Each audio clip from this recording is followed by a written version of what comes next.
Bismillahirrahmanirrahim. Assalamualaikum warahmatullahi wabarakatuh. Alhamdulillahirabbil alamin wa bihi nasta'in ala umurid dunya waddin. Wassalatu wassalamu ala asyrafil anbiya'i wal mursalin nabiyyina Muhammad wa ala alihi wa sahbihi ajma'in wa man ihtada bihudah wattaba atharahu ila yaumiddin, amma ba'd.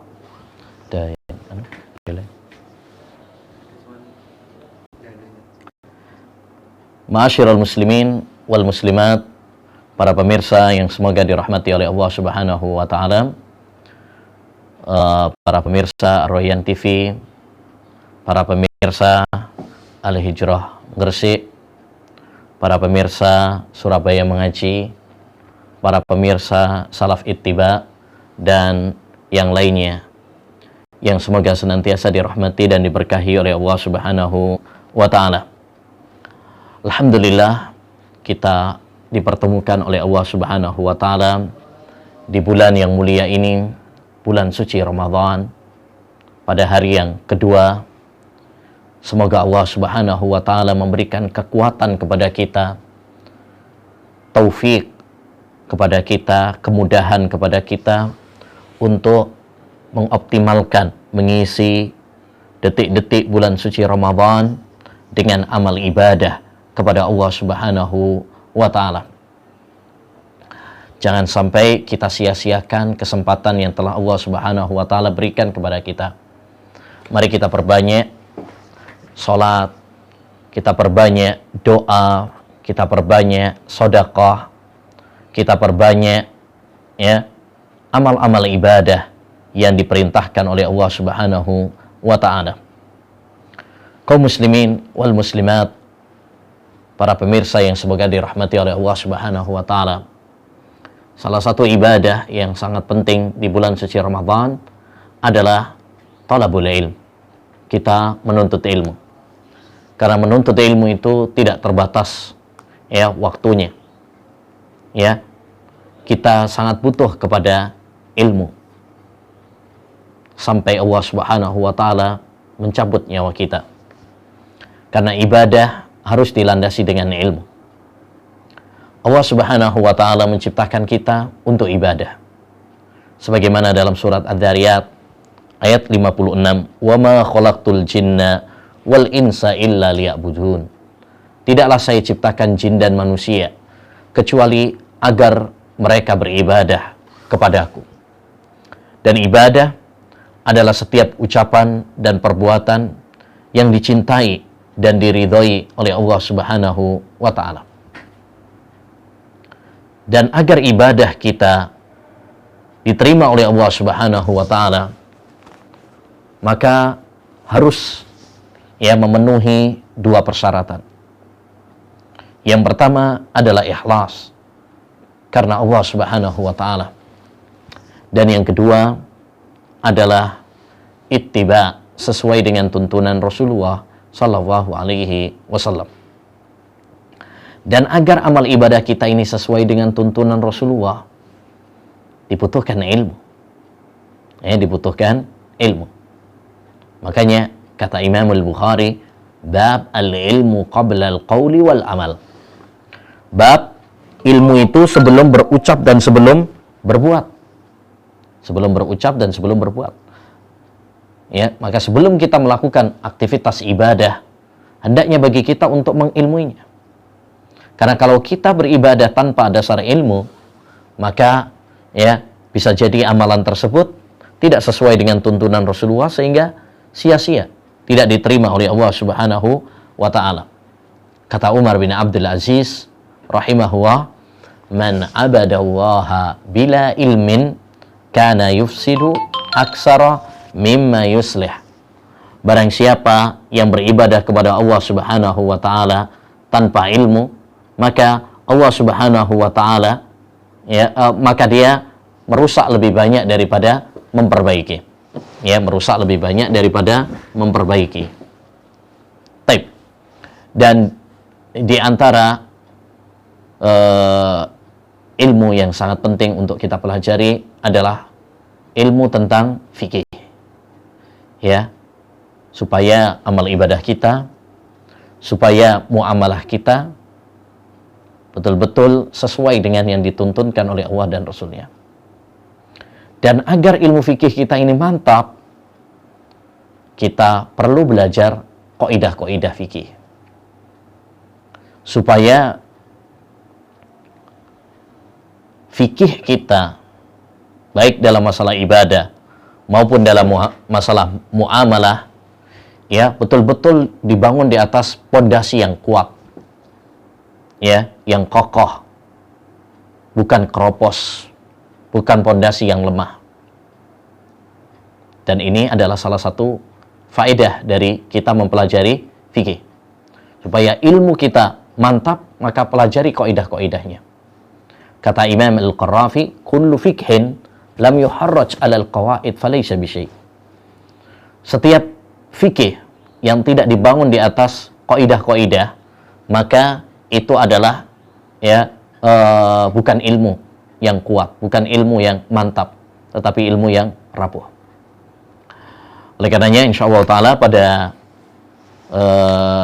kesempatan hari, ya, Sabtu ini, dan insyaallah ta'ala setiap Sabtu sampai 3 pertemuan ke depan, kita akan membahas tentang kaidah-kaidah fikih dari kitab Muntahab Al-Ashbah wan Nadhair, ya, karya Imam As-Suyuti rahimahullahu ta'ala.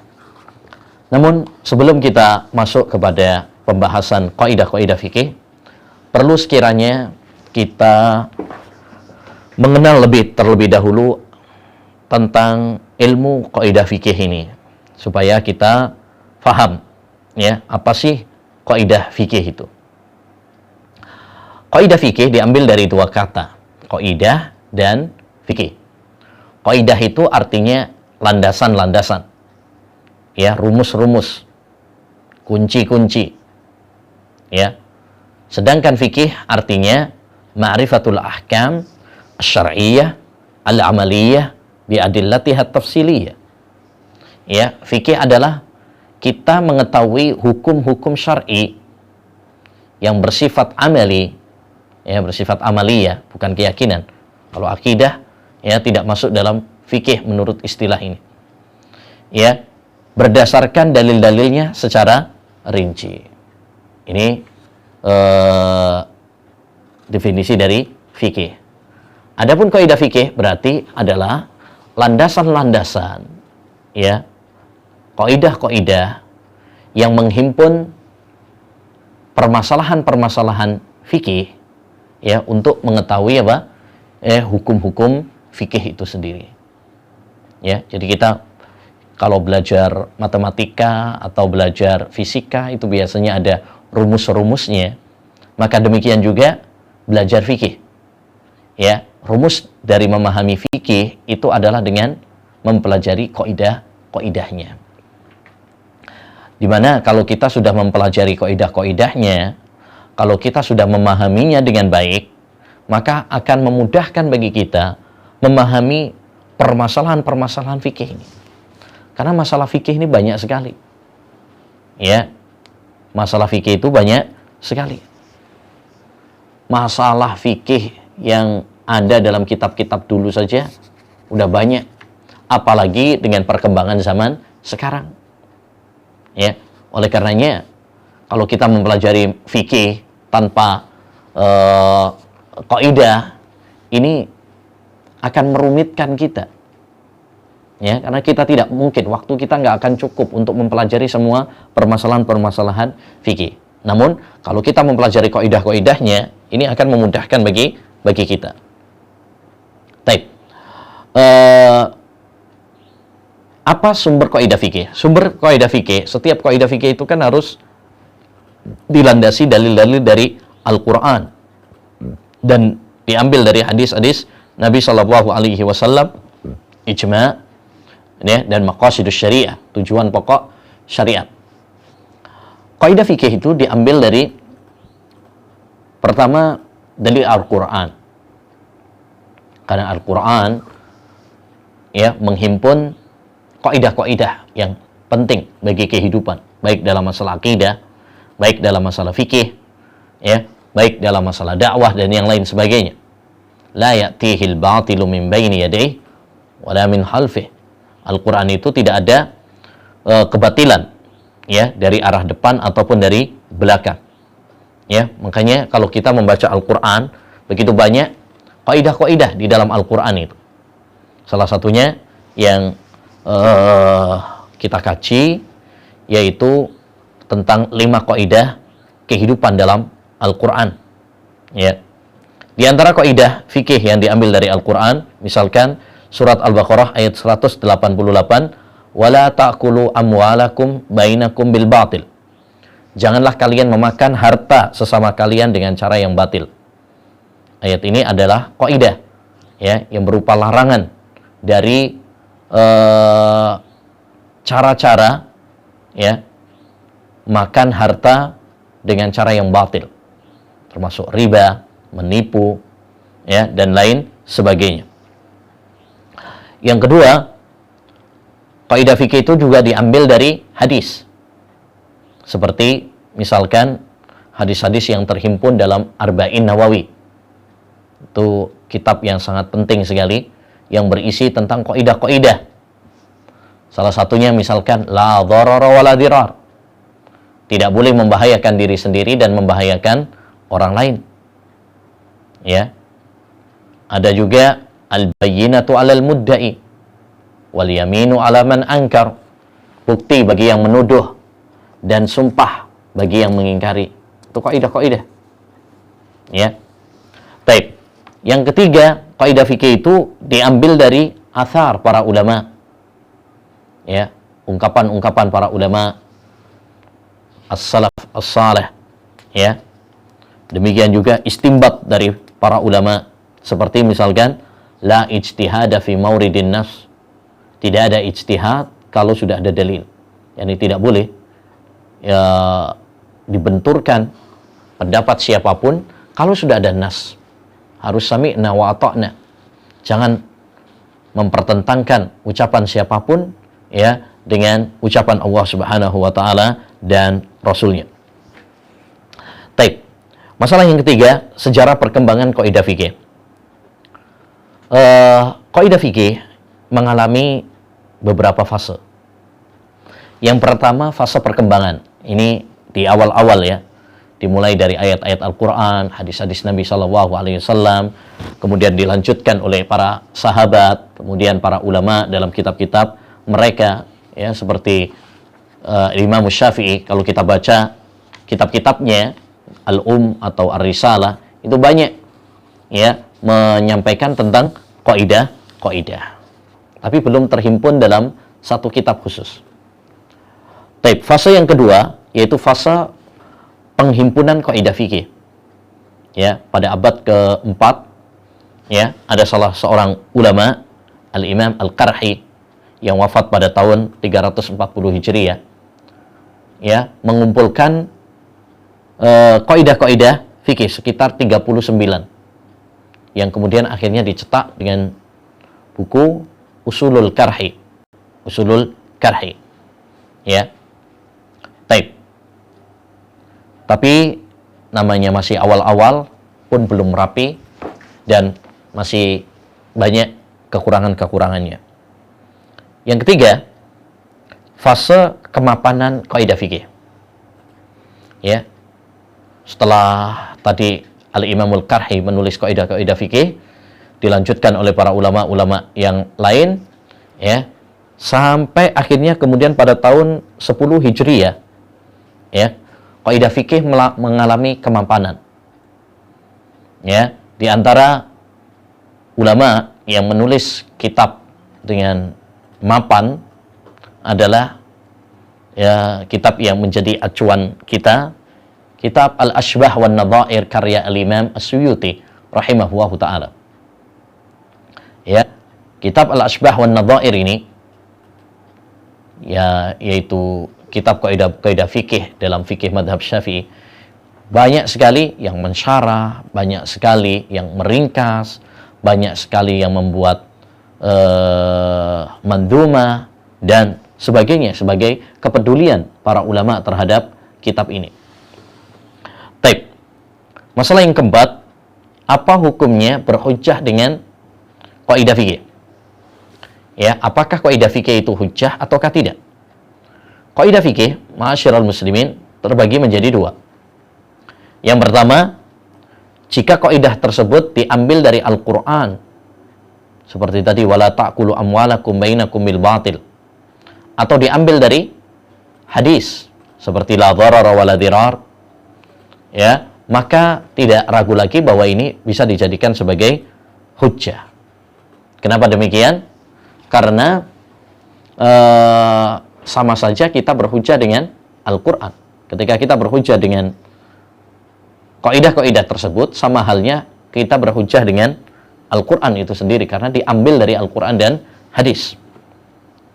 Taib. Yang kedua, kalau kaidah tersebut tidak diambil dari Al-Quran dan hadis, tapi diambil dari istinbat para ulama, ijtihad para ulama, ya, dengan berdasarkan dalil-dalil yang mereka anggap, ya, bahwa menunjukkan tentang kaidah tersebut, maka ini, ya, tidak bisa dijadikan dalil, hanya saja sebagai penopang atau penguat, pendukung, ya, tapi tidak sama seperti yang pertama. Taib. Masalah yang kelima, macam-macam kaidah fikih. Kaidah fikih, ma'asyiral muslimin, terbagi menjadi 3. Kalau kita lihat pembagiannya, ya, bisa kita petakan menjadi 3. Yang pertama, kaidah-kaidah besar, ya, al-qawaid al-khams al-kubra, 5 kaidah besar. Ya, disebut kaidah ini sebagai 5 kaidah besar karena kaidah ini, ya, sering muncul, banyak digunakan oleh para ulama, ya, dalam kitab-kitab mereka, dan banyak sekali contoh-contohnya dan banyak sekali cabang-cabangnya, sehingga hampir semua permasalahan itu menggunakan kaidah ini. Makanya disebut dengan 5 kaidah besar.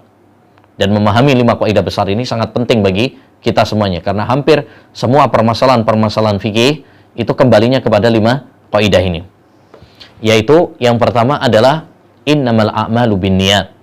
Setiap amalan tergantung kepada niat, atau yang disebut dengan istilah al-umuru bimaqasidiha.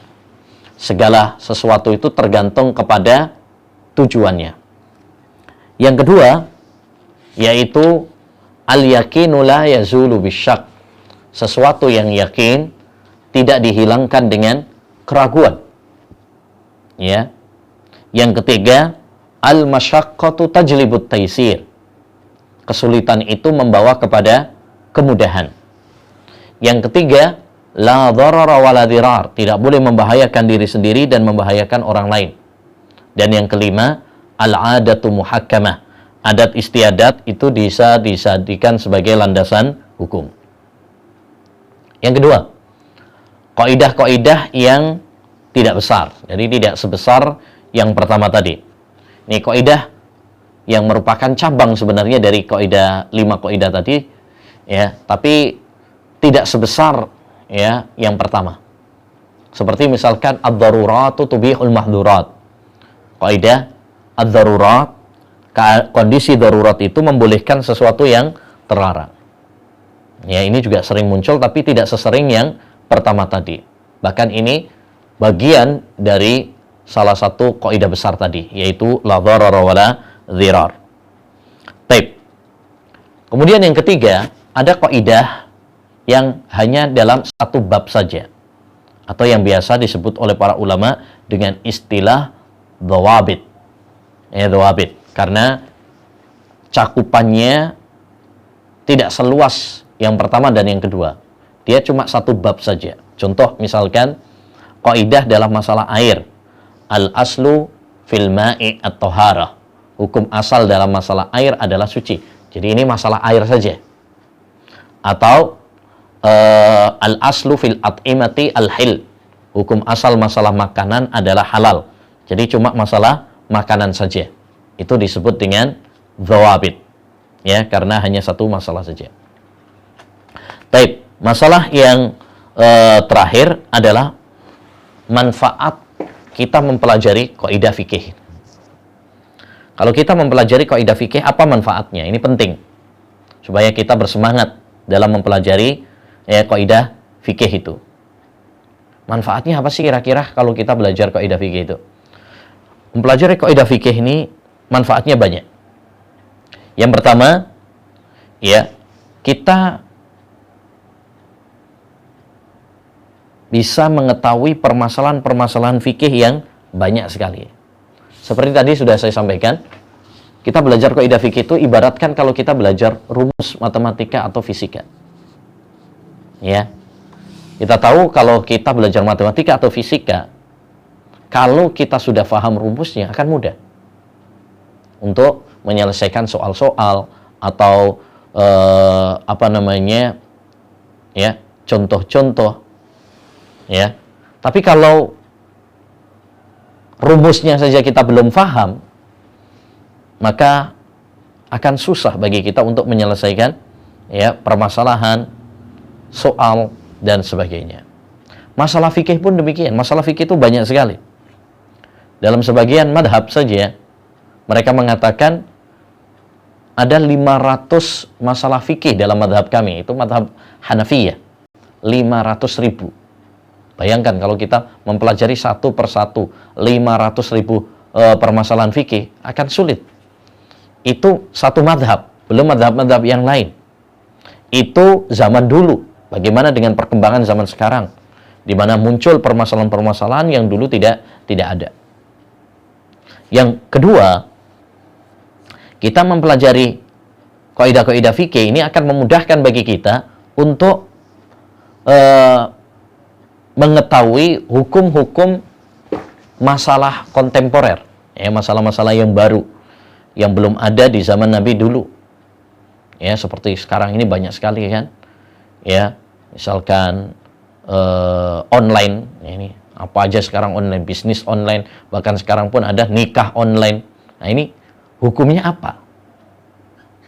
Ya, masalah misalkan makanan-makanan, kopi aja nggak ada zaman Nabi. Nah, ini bagaimana? Bank, asuransi, ya, dan sebagainya. Jadi banyak masalah-masalah pada zaman kita sekarang ini yang tidak ada pada zaman Nabi, tapi ini membutuhkan ilmu, hukum. Ya, Islam itu sempurna, tapi bukan membahas satu persatu. Tapi Islam itu sempurna dengan meletakkan kaidah-kaidahnya. Ya. Kalau kita bisa mengetahui kaidah-kaidahnya tersebut, kita bisa mengetahui hukumnya. Kata Imam Syafi'i rahimahullahu ta'ala, "Falaysat tanzilu fi ahadin min ahli dinillahi nazilah illa wa fi kitabillahi ad-dalilu ala sabilil hudafiyah." Tidak ada suatu masalah baru pun yang menimpa seorang yang memiliki pengetahuan, ya, kecuali di dalam Al-Quran ada petunjuknya dan penjelasannya. Tinggal kita mau mempelajari apa enggak.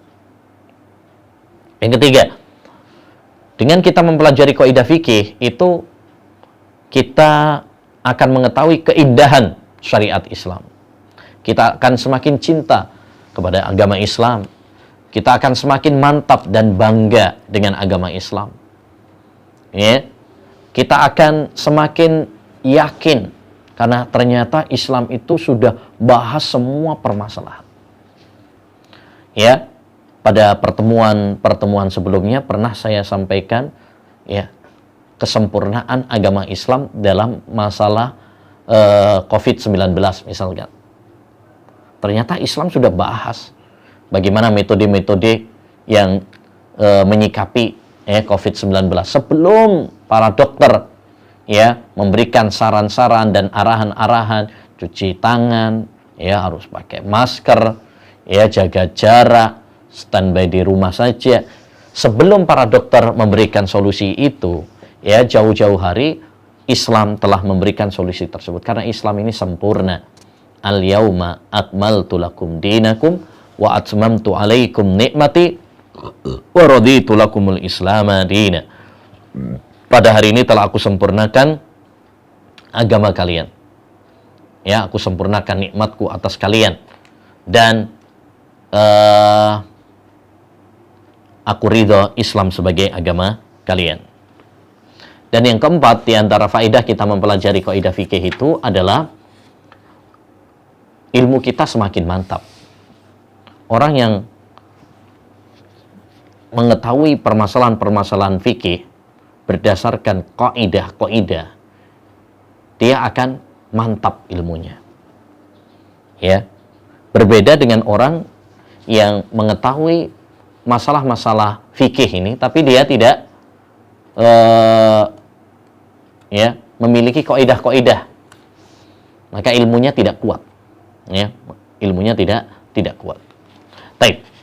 Setelah kita mengetahui gambaran singkat tentang kaidah-kaidah fikih ini, ya insyaallah taala kita akan mempelajari masuk kepada kaidah-kaidah fikih yang disebutkan oleh para ulama, ya, dan kita ambil di sini yaitu kitab Muntahab Al-Ashbah wan Nadhair, yaitu kaidah-kaidah yang diringkas, yang dipilih dari kitab Al-Ashbah wan Nadhair.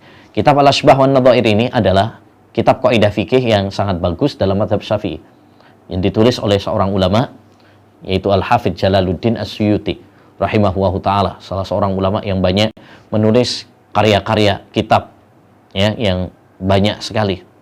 Ya, di antaranya kitab Al-Ashbah wan Nadhair, ya, 2 jilid. Ini buku yang sangat bagus sekali untuk mengetahui kaidah-kaidah fikih, ya, terutama bagi yang menggeluti fikih madhab Syafi'i. Sangat penting untuk membaca buku ini. Ini banyak sekali buku syarahnya, buku ringkesannya, ya, kemudian mandhumahnya, banyak. Ya. Baik. Beliau dalam buku ini mengawali pembahasannya dengan 5 kaidah fikih. Yang tadi sudah kita sampaikan, ya, 5 kaidah fikih ini adalah kaidah yang sangat penting sekali. Ya, kaidah yang sangat penting sekali. Karena hampir semua permasalahan-permasalahan fikih itu kembali kepada 5 kaidah ini. Baik. Al-qaidatul ula al-umuru bimaqasidiha. Kaidah yang pertama adalah al-umuru bimaqasidiha. Segala sesuatu itu tergantung kepada tujuannya. Ya, kaidah ini diambil dari dalil hadis Nabi Muhammad sallallahu alaihi wasallam dari sahabat Umar bin Khattab, hadis yang masyhur tentang masalah niat, yaitu innamal a'malu binniyat wa innama likulli imri'in ma nawa. Sesungguhnya setiap amalan itu tergantung kepada niatnya. Hadis ini sahih, masyhur. Ya.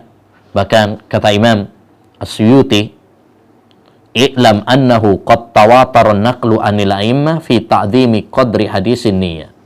Ketahuilah bahwasanya telah mutawatir, ya, dinukil dari para ulama yang sangat banyak bagaimana pengagungan mereka terhadap hadis tentang niat ini. Karena hampir semua permasalahan-permasalahan fikih kembali kepada hadis ini. Ya, makanya masalah niat ini masalah yang sangat urgen sekali, masalah yang sangat penting sekali. Baik. Dan niat itu fungsinya ada 2. Kata beliau, al-maqsudu al-ahammu minan niyyah. Yang pertama adalah tamyizul ibadat minal adat. Wa tamyizu rutabil ibadat ba'diha min ba'd. Tujuan dari niat itu ada 2. Ya, fungsi dari niat itu ada 2. Fungsi yang pertama adalah membedakan antara ibadah dengan adat. Ya, membedakan antara ibadah dengan adat, kebiasaan. Contohnya, kal wudhu'i wal husli, seperti wudhu dan mandi. Ya, ada kalanya orang itu cuma biasa saja, jadi orang cuma bersih-bersih saja. Ya. Ada kalanya itu ibadah. Apa yang membedakan? Yang membedakan adalah niat. orang kafir juga mandi, orang muslim juga mandi, sama-sama mandi, ya. Tapi yang membedakan adalah niat. Atau sekarang misalkan cuci tangan, ini semuanya dianjurkan, yang muslim, yang kafir cuci tangan. Tapi yang membedakan, kalau seorang muslim dia meniatkannya adalah melaksanakan perintah Allah, melaksanakan anjuran dari Nabi SAW, taat kepada para pemerintah, itu bisa bernilai ibadah. Berbeda dengan orang-orang kafir. Jadi yang membedakan adalah niat. Demikian juga wal imsak anil muftirat. Qad yakunu lil himyah wat tadawi aw li adamil hajati ilaih.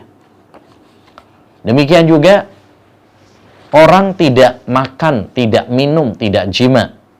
Bisa jadi ibadah, yaitu puasa. Bisa jadi karena memang lagi nggak doyan makan, diet, ya, berobat, dan sebagainya. Yang membedakan apa? Yang membedakan adalah niat. Ya, yang membedakan adalah niat. Taib. Yang kedua, contoh yang kedua adalah fungsi yang kedua adalah membedakan tingkatan-tingkatan ibadah. Karena ibadah itu kan bertingkat-tingkat. Ada yang wajib, ada yang sunnah. Ya, yang membedakan antara satu dengan yang lain adalah adalah niat. Contoh, orang masuk masjid, ya, setelah adzan subuh. Bisa jadi niatnya adalah sholat subuh, bisa jadi niatnya adalah sholat sunnah tahiyatul masjid, bisa jadi niatnya adalah sholat sunnah qabliyah subuh, dan sebagainya. Apa yang membedakan? Yang membedakan adalah ya niat. Ya, yang membedakan adalah niat. Maka mengetahui masalah ini masalah yang sangat penting karena banyak sekali permasalahan-permasalahan fikih dalam masalah ini. Termasuk sekarang misalkan orang, contoh yang lain, misalkan orang manggil istrinya dengan panggilan Dik, misalkan, atau Umi. Boleh apa tidak? Ya, ataukah itu dianggap sebagai zihar? Kita praktekkan dengan kaidah ini, yaitu tergantung kepada niatnya. Kalau dia mengatakan hal itu Umi atau Dek, ya, panggilan tersebut sifatnya adalah untuk kasih sayang, romantisme, keluarga, dan sebagainya, maka tidak mengapa. Tapi kalau dia tujuannya adalah menyamakan istrinya seperti ibunya, atau menyamakan istrinya seperti adiknya yang haram untuk dinikahi, ya, dan digauli, maka ini termasuk bagian dari zihar yang hukumnya adalah haram dan dosa besar. Contoh yang lain, misalkan orang yang keliling alun-alun, ya, dia ngelilingi alun-alun 7 keliling. Apakah diperbolehkan ataukah tidak? Ya, tergantung kepada niat. Kalau dia tujuannya adalah tawaf, ibadah, maka nggak boleh, karena tawaf itu hanya di Ka'bah. Ya, wal yatawafu bil baitil atiq. Tapi kalau niatnya olahraga, niatnya adalah jalan-jalan, ya, niatnya adalah misalkan cari HP-nya yang hilang, ya, baru pada putaran yang ke-7 baru kemudian ketemu misalkan, ya, maka ini boleh. Jadi apa yang membedakan hukum tersebut? Yang membedakan adalah niat. Contoh yang lain, misalkan seorang suami mengatakan kepada istrinya, ya, pulanglah ke rumah orang tuamu, ya, kembalilah ke rumahmu. Apakah ini jatuh cerai ataukah tidak? Kita jawab, tergantung kepada niatnya. Kalau seorang suami tersebut mengatakan seperti itu, niatnya adalah talak, ya, niatnya adalah menceraikan istrinya, jatuh cerai. Tapi kalau dia mengatakan, ya, seperti itu, tidak berniat untuk mentalak, ya, menceraikan istrinya, maka tidak jatuh talak. Jadi tergantung kepada, ya, niat. Tergantung kepada niatnya. Baik, masalah yang selanjutnya yang beliau bahas juga adalah tentang ya mahallun niyah, ya, tempatnya niat. Mahalluha al-qalbu fi kulli mawdi'in. Ya, tempat niat itu adalah di dalam hati. Jadi, tempat niat adalah di dalam hati. Karena memang ini termasuk amalan-amalan hati. Maka yang menjadi patokan adalah hati. Oleh karenanya, para ulama mengatakan kalau berbenturan antara niat dan ucapan, yang menjadi patokan adalah niat. Ya. Nah, apakah syariatkan untuk melafadzkan niat? Ini ada perselisihan di kalangan para ulama. Ya, sebagian para ulama membolehkan melafadzkan niat. Ya, katanya untuk memperkuat apa yang diniatkan di dalam hati. Dan pendapat yang kedua, dan ini pendapat yang lebih kuat, bahwa tidak disyariatkan untuk melafadzkan apa? Niat.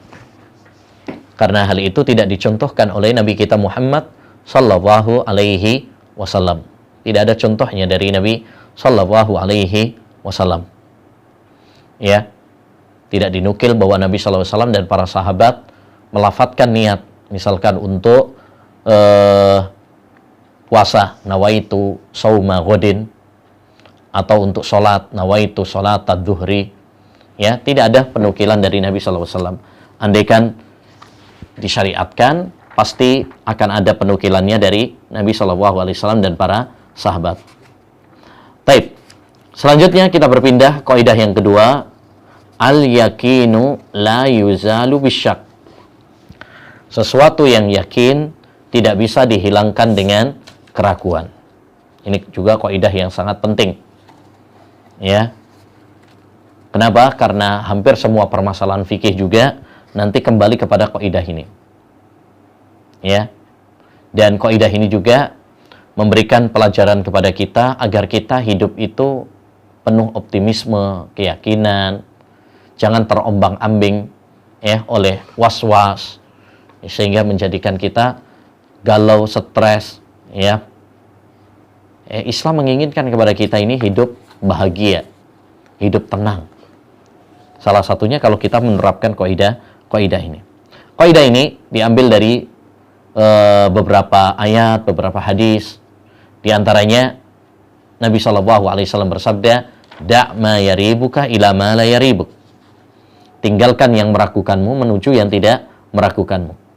Demikian juga dalilnya seperti yang dibawakan oleh Imam Suyuti, yaitu sabda Nabi SAW, "Idza wajada ahadukum fi batnihi syai'an fa ashkala alai akhraja minhu syai'un am la fala yahrujanna minal masjid hatta yasma'a sautan aw yajida rihan." Rawahu Muslim. Apabila salah seorang di antara kalian mendapati di dalam perutnya itu sesuatu, dia ragu-ragu apakah keluar ya sesuatu, yaitu kentut ataukah tidak. Jadi terkadang seorang misalkan sholat, kemudian dia ragu-ragu tadi batal apa tidak, ngentut apa tidak. Maka apa kata Nabi? La yahrujanna minal masjid, jangan dia keluar dari masjid hatta yasma'a sautan aw yajida rihan, sampai dia mendengar suara atau ya mendapati ya bau. Artinya apa? Artinya ketika seseorang itu ragu-ragu, maka pakai kaidah ini, yaitu hendaknya kita tetap di dalam keyakinan, ya, yang yakin, kembali kepada yakin, jangan kemudian menggubris was-was atau keraguan-keraguan. Ya, hukum asalnya Anda tidak batal. Ya, sampai betul-betul yakin ya dengan mencium aromanya atau mendengar suaranya. Tapi hukum asalnya adalah tidak batal. Ya, maka Nabi sallallahu alaihi wasallam menyarankan kepada kita untuk menerapkan kaidah ini. Kaidah ini banyak sekali contoh-contohnya, demikian juga cabang-cabang dari kaidah ini. Ya. Beliau di sini membawakan beberapa cabangnya. wa yandariju fi hadhil qaidah iddatu qawaid. Ya. Dari kaidah ini muncul beberapa cabang-cabang. Minha qauluhum al-aslu baqa'u ma kana ala ma kan. Ya, hukum asalnya kita menetapkan ya, asalnya. Contoh, kalau seorang misalkan dia yakin bahwasanya dia suci. Kemudian dia ragu apakah dia hadas ataukah tidak. Maka hukum asalnya dia tetap dalam kesuciannya. Dia tidak batal. Kalau seorang misalkan batal, kemudian dia ragu apakah sudah berwudu apa belum, maka hukum asalnya adalah belum. Ya. Ini al-aslu baqa'u ma kana ala ma kana. Orang punya hutang. Hukum asalnya berarti ya belum bayar.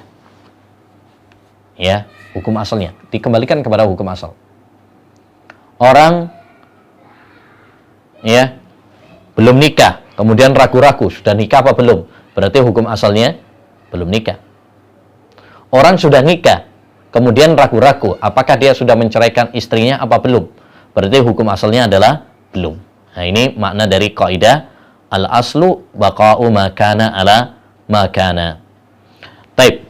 Kemudian juga kaidah al-aslu fil asya'i al-ibahah hatta yadulla ad-dalilu ala tahrim. Di antara cabang dari kaidah ini juga adalah bahwa hukum asal masalah segala sesuatu itu adalah boleh sampai ada dalil yang mengharamkannya.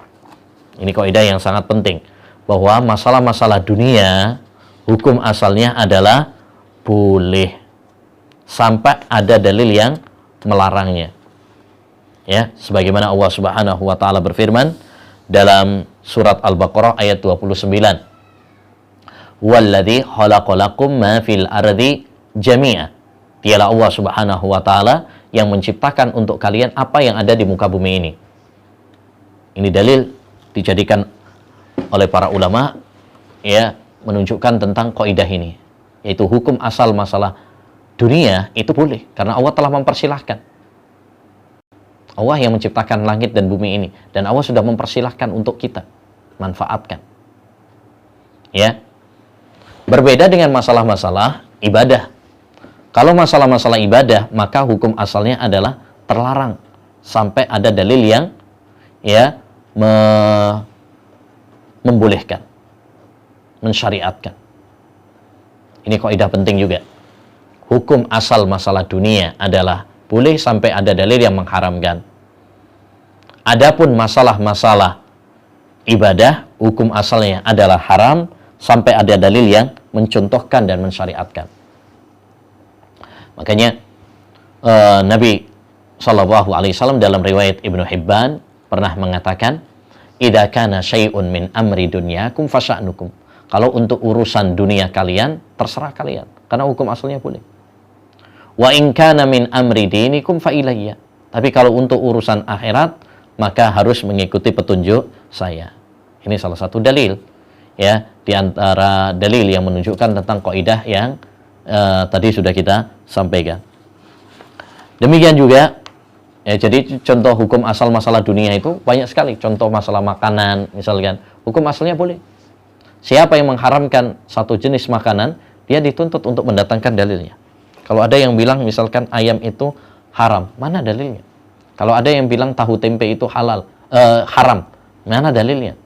Kalau ada yang bilang kopi itu haram, mana dalilnya? Karena hukum asal masalah makanan, masalah dunia boleh. Kalau ada yang mengharamkan misalkan baju batik, mana dalilnya? Tunjukkan. Ya. Kalau ada yang mengharamkan mudik misalkan, hukum asalnya adalah boleh. Tapi kalau memang dilarang karena suatu hal ya, untuk sementara waktu ya, bukan mengharamkan hukumnya ya, seperti sekarang ada himbauan dari pemerintah untuk tidak mudik ya, karena memang ada satu sebab.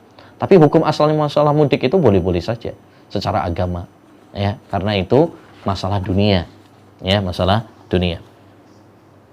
Baik, contoh yang lain juga Kaidah yang lain juga adalah al-aslu fil abdha'i at-tahrim. Hukum asal masalah farji itu adalah haram. Ya. Hukum asal masalah farji adalah haram. Allah SWT tidak membolehkan terjadinya ya pergaulan antara laki dan perempuan ya kecuali dengan pernikahan dan budak. Walladzina hum li furujihim hafidun illa ala azwajihim aw ma malakat aymanuhum fa innahum ghairu malumin.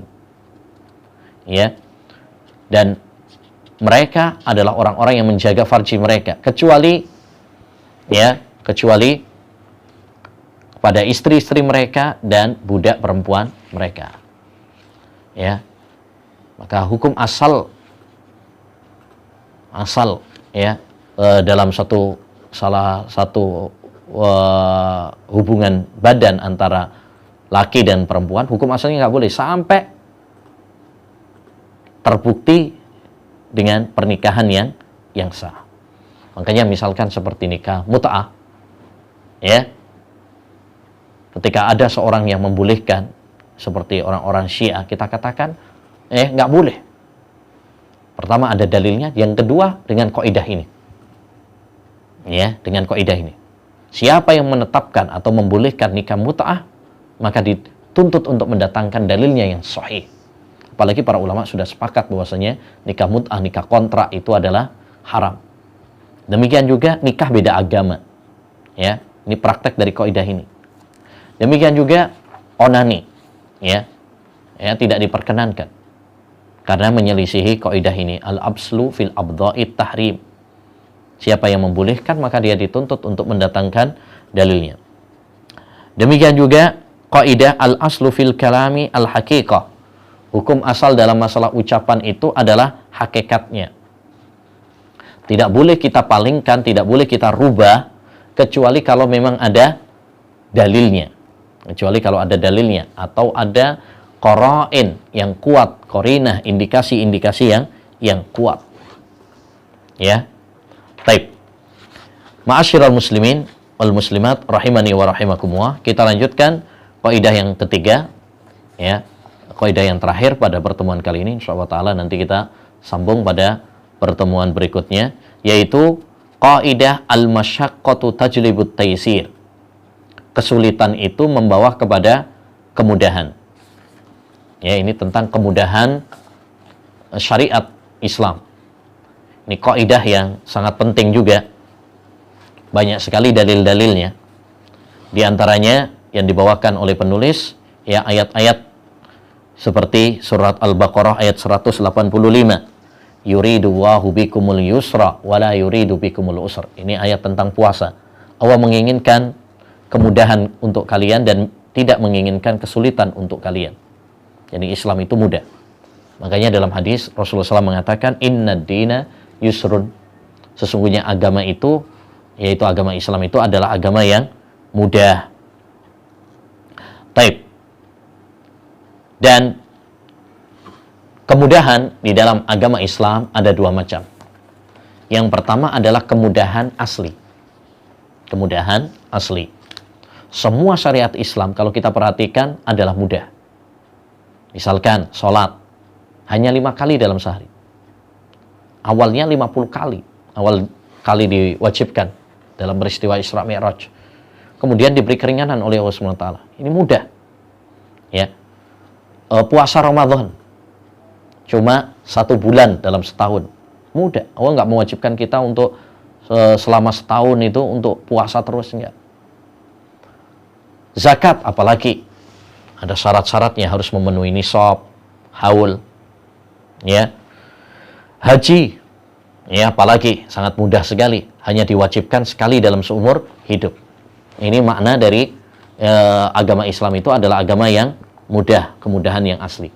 Yang kedua adalah kemudahan karena insidental, karena ada sebab. Ya, karena adanya suatu sebab yang disebut oleh para ulama dengan rukhsah, keringanan. Seperti misalkan orang yang safar boleh tidak berpuasa, orang yang sakit boleh tidak berpuasa, orang yang safar boleh mengqashar, menjamak sholat. Ini rukhsah, ya. Orang yang khawatir ya adanya virus corona, ya, penularan, ya, sehingga tidak sholat berjamaah di masjid, tidak jumatan di masjid, tetapi sholat di rumah, ya, sesuai dengan arahan pemerintah dan ahli medis, ya. Kalau sudah mengatakan ini berbahaya, ya, maka kemudian ketika dia tidak berjamaah, itu rukhsah, ya. Allah Subhanahu wa taala memberikan keringanan. Agama Islam ini mudah.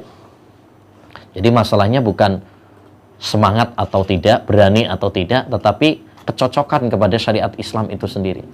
Makanya Nabi SAW apabila diberi pilihan antara dua pilihan, maka beliau memilih yang paling mudah, ya, memilih yang paling mudah.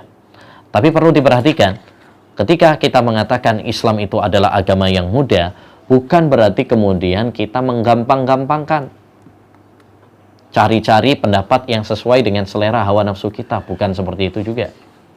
Sebagian orang cari-cari pendapat yang lemah, yang pendapat yang aneh, ya, nyeleneh, ya, yang lemah sekali, ya. Misalkan dalam masalah musik ikut pendapatnya Ibnu Hazm katanya, karena Ibnu Hazm membolehkan, ya, nggak ikut dalil-dalil dan nggak ikut 4 mazhab, enggak. Sebagian orang ngikut dalam masalah pernikahan, ikut madhabnya Abu Hanifah, enak, ya, nikahnya nggak harus dengan wali. Dia cari-cari yang sesuai dengan hawa nafsunya dengan alasan Islam itu mudah, maka ini tidak benar, ya. Ini hawa nafsu, ya, ini hawa nafsu. Dan faktor-faktor kemudahan ini banyak sekali, ya, disebutkan oleh beliau di sini ada 7, ya, sebab-sebab kemudahan. Yang pertama safar, ya, safar, bepergian jauh. Ya, Allah Subhanahu wa taala mengatakan, "Faman kana maridun aw ala safarin fa iddatun min ayamin ukhra." Barang siapa yang sakit atau safar, maka boleh, ya, tidak berpuasa dan mengganti pada hari-hari yang lain. Karena itu rukhsah. Taib. Yang kedua, al-marad wa rukhasuhu katsira. Sakit dan rukhsahnya banyak sekali. Boleh tayammum, ya, boleh sholat dengan duduk, ya, dan lain sebagainya, ya. Boleh tidak boleh tidak puasa kalau memang sakit itu bisa memberatkan dan membahayakan dirinya. Yang ketiga, al-ikrah, terpaksa. Sebagaimana dalam hadis, "Inna waha tajawaza li an ummati al-khata'a wan nisyana wa mastukrihu alaih." Ya, terpaksa, Allah SWT mengampuni apa yang dilakukan oleh hambaku karena terpaksa, lupa, dan tidak sengaja. Makanya yang keempat juga an-nisyan, lupa. Ya, seperti orang ketika berpuasa kemudian lupa, akhirnya makan dan minum, tidak batal. Man akala nasiyan, kata Nabi SAW, barang siapa yang makan karena lupa, fa akala wa syariba falyutimma saumahu. Ya, lanjutkan puasanya, tidak batal. Karena orang yang lupa itu tidak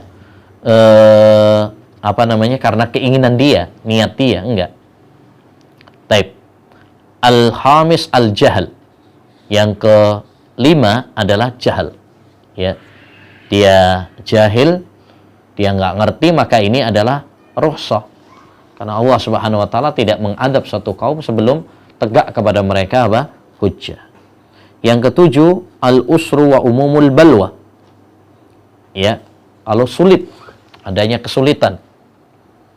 Seperti sekarang misalkan para ahli medis, ya, para ahli kedokteran yang menangani COVID-19, kemudian mereka sulit untuk melepas APD-nya, alat pelindung dirinya, ya, karena protokolnya harus sekali pakai, ya, itu pun 8 jam, ya, sehingga tidak memungkinkan untuk melepasnya.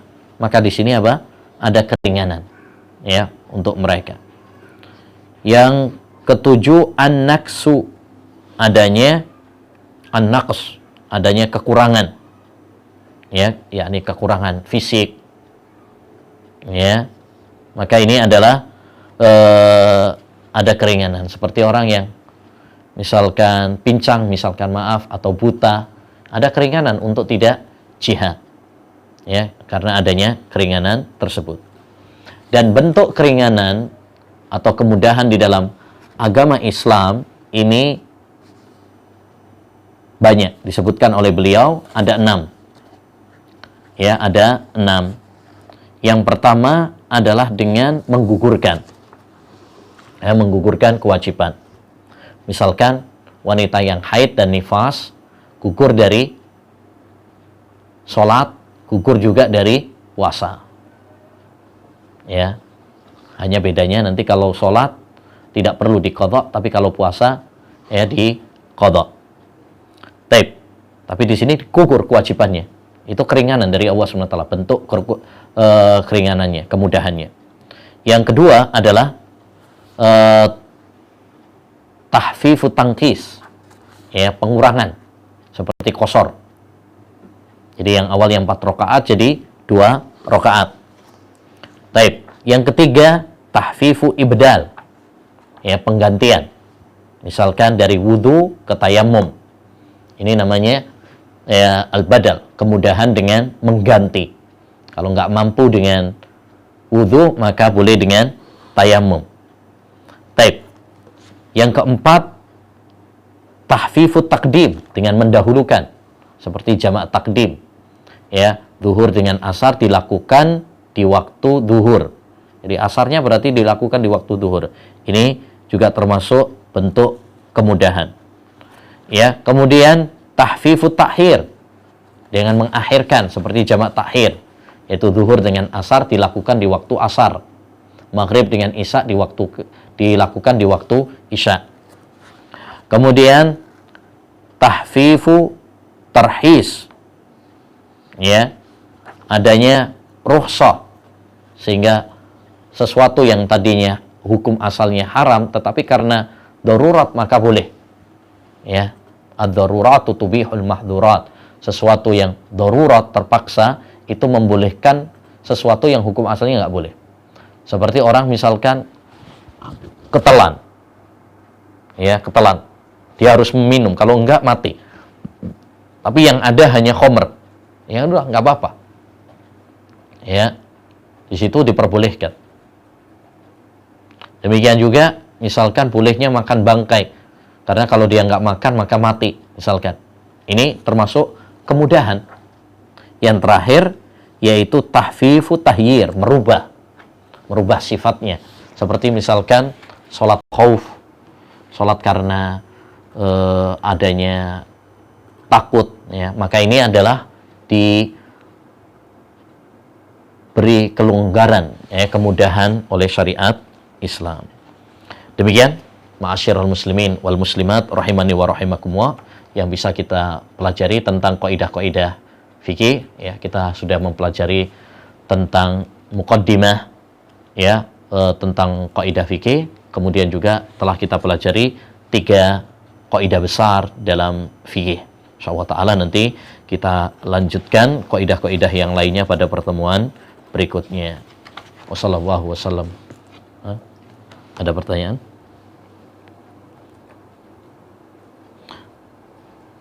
Baik.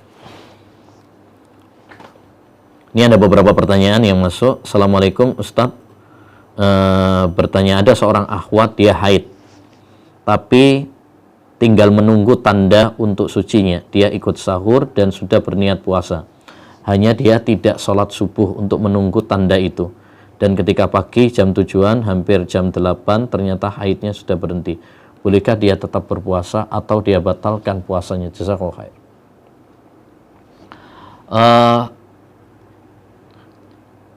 Wallahu a'lam, ya, kalau dia selama belum suci, betul-betul belum suci, maka berarti tidak boleh bagi dia untuk, ya, berpuasa, ya.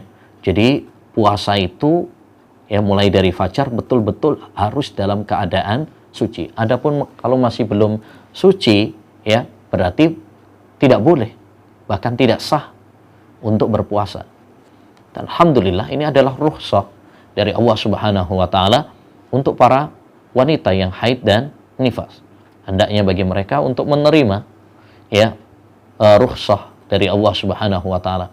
Inna Allaha yuhibbu an tu'ta rukhasuhu kama yuhibbu an tu'ta azaimuh. Ya.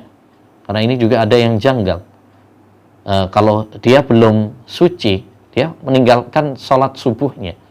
Semestinya kalau dia sudah suci, ya subuh sudah sholat, sudah sholat. Ya, permulaan puasa itu dimulai dari fajar shadiq. Ya, kalau dia ketika masuk fajar shadiq belum suci, ya berarti tidak sah ya untuk berpuasa, ya berpuasa, dan kewajiban bagi dia adalah untuk mengganti pada hari-hari yang lain. Ya. Tidak boleh menunggu sampai 7 atau jam 7, jam 8, ya, tidak. Ya, jadi patokannya adalah ketika masuk subuh itu dalam keadaan suci. Adapun kalau belum pasti ya suci masih nunggu, maka ini hukum asalnya dia berarti belum suci.